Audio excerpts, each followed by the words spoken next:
It's Dave. I'm back. Going to talk about fantasy basketball. Yes, fantasy basketball.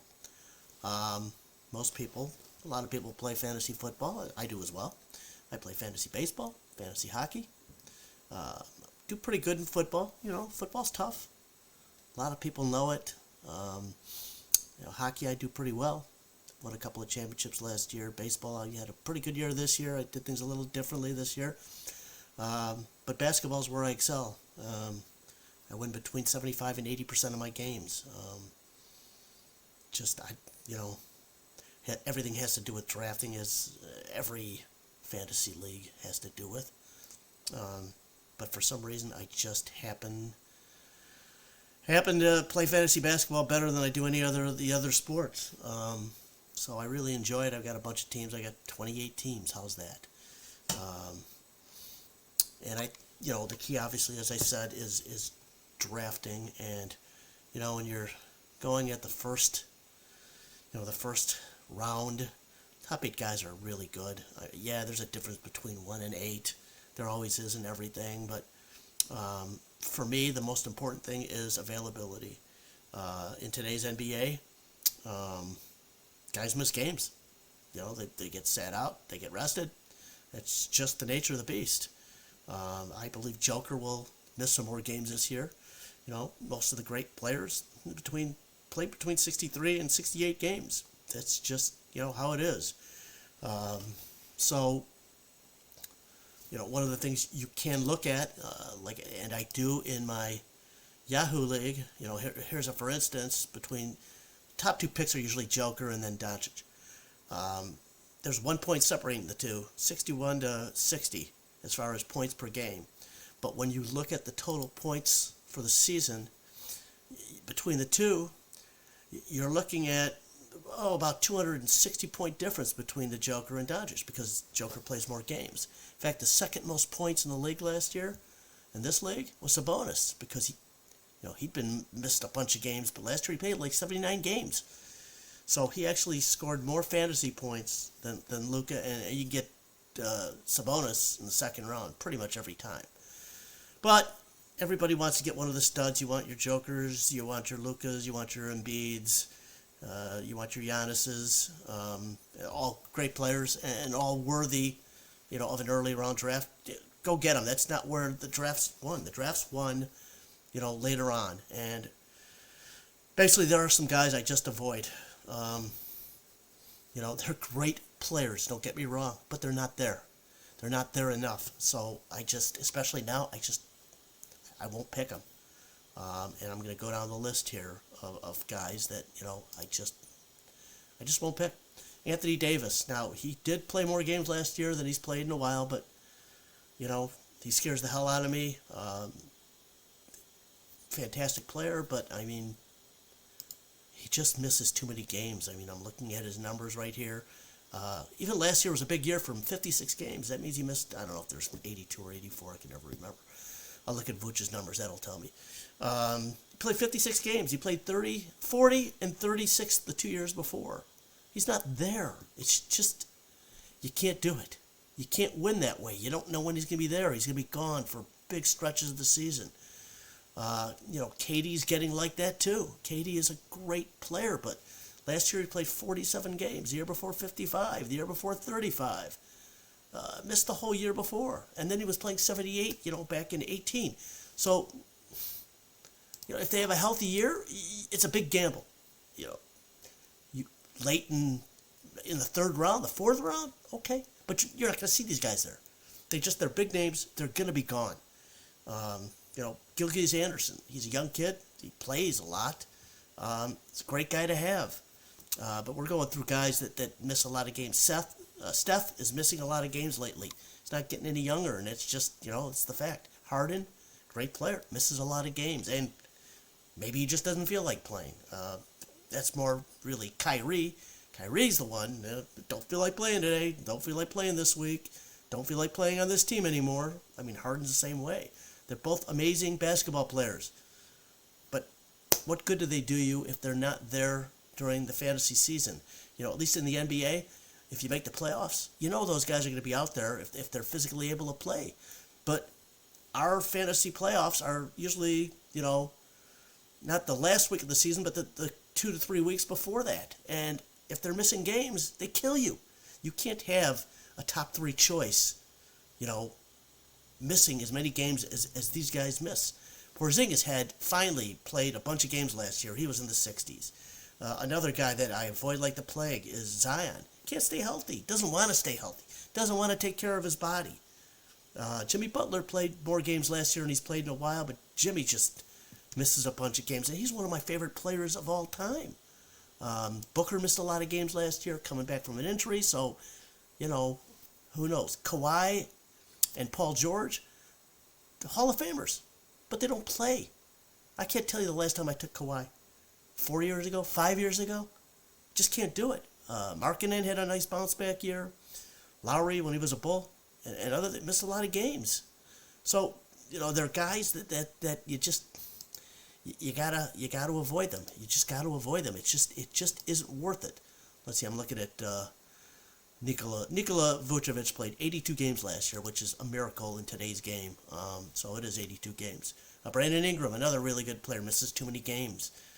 Beal is going to miss a bunch of games this year. There's just a lot of guys like that, and it's a guy not playing doesn't help you. I'd rather have a guy that averages 3-4 points a game less, but he's going to be out there for 70 games. So, that's it's your deal. It's your draft. Let's maybe talk a little bit about values. I think that the highest value guy that there is out there, and it's because he plays a lot of games and he has pretty good averages, is a name. Well, Sabonis is one. He's missed a lot of games in the past, but was good last year. But Julius Randle, every year, Julius Randle falls to the 5th and 6th round, and I'm looking at this right now: 1, 2, 3, 4, 5, 6, 7th most fantasy points pretty much every year. But he's in the top 10 every year in fantasy points. Yet he falls down to the 4th, 5th, 6th round every year. I wish I could tell you. It makes no sense, but that's just how it is. Unfortunately, they only have him listed as a power forward this year, not a center. That kind of ruins things a little bit, but, guy's a hell of a player, and he's always in the points. De'Aaron Fox is another guy that's going to have a big year, and is a pretty decent value. He's getting drafted low, and he had big numbers last year, and he even missed a couple of games last year. Lillard is an interesting one. He's a gamble. Obviously, he's a gamble because he doesn't finish seasons, but he doesn't finish seasons because being in Portland, it wasn't worth finishing the season. So, who can blame him for, not finishing the season? But he, depends on who's available. Sometimes he may be worth pretty decent risk. Mikal Bridges, I think, is an undervalued guy, although he's going top 10, top 15, but he's still a value. I think he's the man in Brooklyn. He's gonna have some points. It's a guy to look at. If you've got leagues where you can stash some injured players, but it has to be an injured plus because he's not injured. He's just out for suspension. John Morant is a huge guy to have, but you don't want to get stuck wasting a roster spot on a guy that's going to miss 25 games at least. And who the hell knows what he's going to do in the offseason? He could just rob a bank. Who the heck knows with Ja? He needs to pull his head out of his rectum and realize that he is blowing an opportunity to make millions and millions of dollars. Get rid of those knucklehead friends. So if you got a place you can stash a guy on an injured list and not waste a roster spot, Ja is a great guy to have. Giddey's another one that's a pretty good value. He's going low. Zach LaVine is going low. DeRozan's going low this year. Those guys play games. I know Zach missed maybe 4 out of the first 5, but then he didn't miss much after last year. I'm a Bulls fan. I see this stuff. Porzingis finally played like 70 games last year, but he still scares me. But if he can give you stuff like that, he's worth having. LeBron only played like 55 games. Butler played 64 or so. McCollum is a guy that plays a lot of games, and it just is always scoring points. He's a real good fantasy guy, and he is way down in the fantasy drafts. Another really, pretty good guy to pick up. Some of my last rounds, Westbrook has been a guy that's there. He's going to get assists. He's going to play. good guy to have. Banchero is down further than he should be. Brunson's a pretty good value. The biggest value I have found, and he's a risk. He's a big risk. Been getting him in the third round, maybe the fourth round. Karl-Anthony Towns used to be a top 10 pick every year, and he was hurt last year a lot. And that's a coin flip, you know. Look at the other guys around. Sometimes I will take a gamble in the third round just to take a gamble. If somebody like him's available in the third or the fourth round, I'm going after him. It's just one of those things I do. And like I said, I've been, you know, pretty successful doing this. So definitely a guy, you know, to keep an eye out for. I've never liked Ayton because of his injuries. You know, I'm going down my list here. There's KD way down there, Booker, because they just don't play a lot of games. Kyle Thompson. I wish his brother would retire and go maybe join him because he's killing the White Sox. A real good value, I think it's a real good value, is Jabari Smith. He's going to play more this year. He's going to have some confidence, I believe. He's going to be a guy, and he's a guy you get late in the draft. He plays power forward center. Really good guy to have, I think, because like my league has 2 center spots, and the centers are usually sometimes not so great in fantasy, at least not after you get after the first couple of rounds. R.J. Barrett is being drafted late, and he's an enigma. You just, with him, it's, you know, he's going to have like 4 or 5 games where, oh my God, this guy is everything I thought he was going to be, and then he'll have 4 or 5 games where he just disappears. And there's, you know, talent on that team. Jalen Williams is another guy that you can get late in the draft, who's a pretty good value. As far as rookies go, a lot of people are taking Wembanyama early in the first round, and the reason that I won't take him is because he plays for the San Antonio Spurs.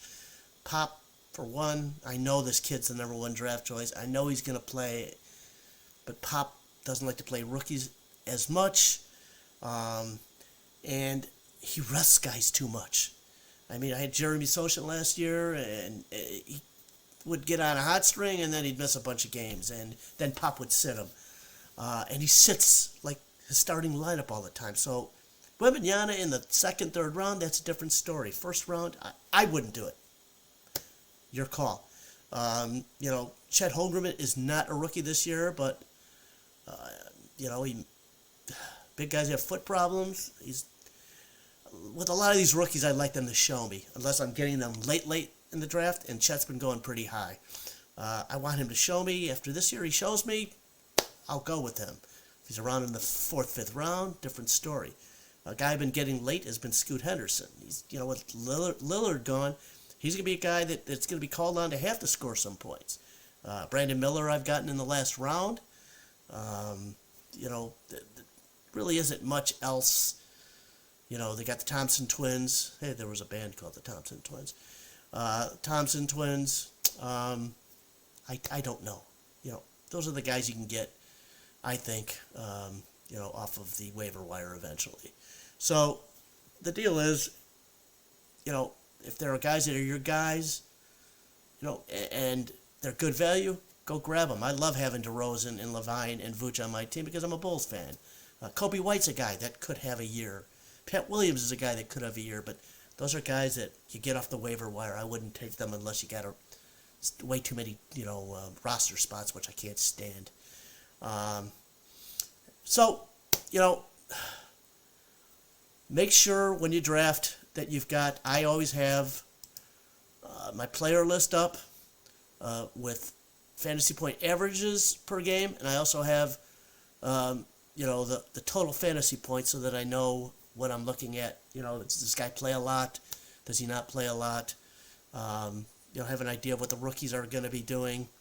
You know, health of people is important, but it doesn't seem like, you know, I mean, I know Luka's questionable already for the opening game, but, you know, if you got the second pick, you're probably taking Luka, or if you got, I got him in the 4th round, or the 4th pick in one draft. So, you know, have fun.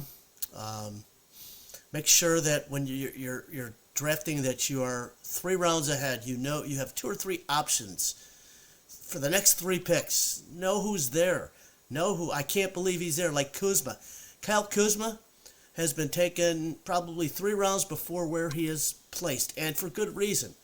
You know, he does miss some games, but he plays a lot. He is Washington's #1 big guy option. So it's a guy I really like having him on my teams. I love having McCollum on my team because he's just solid. So have your guys. You know, if you got a choice between 2 or 3 guys and, you know, one guy's going to give you 74 games, the other guy's going to give you 60 games, well, then you know what to do. It's just common sense. And have fun out there.